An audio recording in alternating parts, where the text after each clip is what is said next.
법사위의 진행이 파행된 것은 민주당의 속임수와 불법이 있었기 때문입니다. 여러분이 의회 민주주의의 목을 조르는 괴물이 되고 있다고는 생각하지 않습니까? 민주당은 전혀 변하지 않았습니다. 여상규 법사위원장이 직무대리로 지정한 김도욱 간사가 회의를 개최한 바 있습니다. 참으로 무책임한 생떼 정치의 극치라고밖에 할 수 없습니다. 막장 정치입니다. 생떼도 정도가 있습니다. 이 모든 것이 검찰총장 후보자 인사청문회를 정쟁의 장으로 삼기 위해 치밀하게 계획된 야당의 시나리오가 아닌지 묻지 않을 수가 없습니다. 그러나 국회법 50조는 위원장 사고가 있을 때 감사가 민주당은 어제 법사위에서 99건의 법률안과 인사청문 계획 등을 모두 일방적으로 처리했습니다. 민생법안 99건은 국민의힘에서도 처리를 약속한 법안들입니다. 그럼에도 법사위의 진행이 파행된 것은 민주당의 속임수와 불법이 있었기 때문입니다. 그러나 국회법 50조는 위원장 사고가 있을 때 간사가 직무 대리한다고 규정되어 있습니다. 여기서 사고란 직무를 수행할 수 없는 객관적인 상태를 말합니다. 여당의 원내대표에게는 법사위원장 자리는 쉽게 역할을 포기할 수 있는 모양입니다.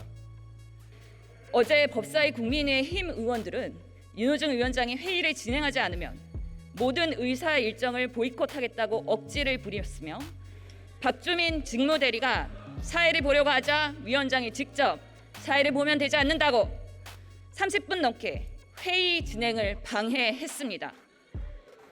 위원장이 간사에게 사회권을 위임하는 것은 국회법에 따른 적법한 행위입니다. 지금의 야당도 마찬가지입니다. 2019년 8월 여상규 법사위원장이 직무대리로 지정한 김도욱 간사가 회의를 개최한 바 있습니다. 그럼에도 불구하고 정쟁을 목적으로 민생 국회를 막는 야당의 행태에 깊은 유감을 표명합니다. 이처럼 최근까지 간사 의원이 직무대리로 법안을 처리했음에도 불구하고 어제 갑자기 윤호중 위원장이 사회를 보지 않으면 법사위를 보이콧하겠다 하고 법안을 처리하려면 사회권을 국민의힘에게 넘겨라 라고 말도 안 되는 주장을 한 것입니다. 그러다 뜻대로 되지 않자 이미 간사 간에 합의된 민생 법안마저 처리를 거부하고 회의장을 박차고 나갔습니다. 참으로 무책임한 생떼 정치의 극치라고밖에 할 수 없습니다. 다들 아시다시피 윤호중 원내대표님은 이미 오래전에 법사위원장 사직서를 제출했습니다. 그럼에도 불구하고 위원장 나와라! 위원장이 사회를 안 보면 무효다!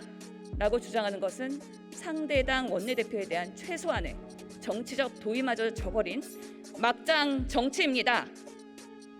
민주당은 검찰총장 후보자 청문회의 증인과 창권 채택을 모두 거부했습니다. 증인 0명, 창권 0명. 이런 상황에서 저희는 어떻게 후보자를 검증합니까? 김호수 후보자는 철저하게 검증돼야 합니다.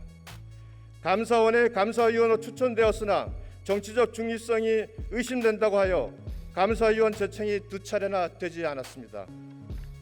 안 된다고 소신 있게 말한 적이 단 한 번도 없는 대호 총장이고 이미 사건에 연루된 피의자이기도 합니다.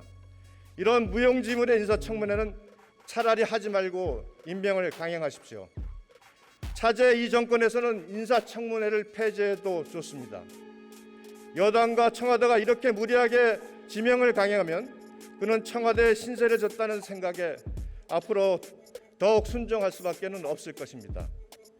이 모든 것이 검찰총장 후보자 인사청문회를 정쟁의 장으로 삼기 위해 치밀하게 계획된 야당의 시나리오가 아닌지 묻지 않을 수가 없습니다. 국민의힘이 진정으로 민생을 생각한다면 이런 모습 반복해서는 안 됩니다. 생떼도 정도가 있습니다. 더불어민주당은 더 이상 이런 야당의 발목 잡기에 끌려다닐 수 없습니다.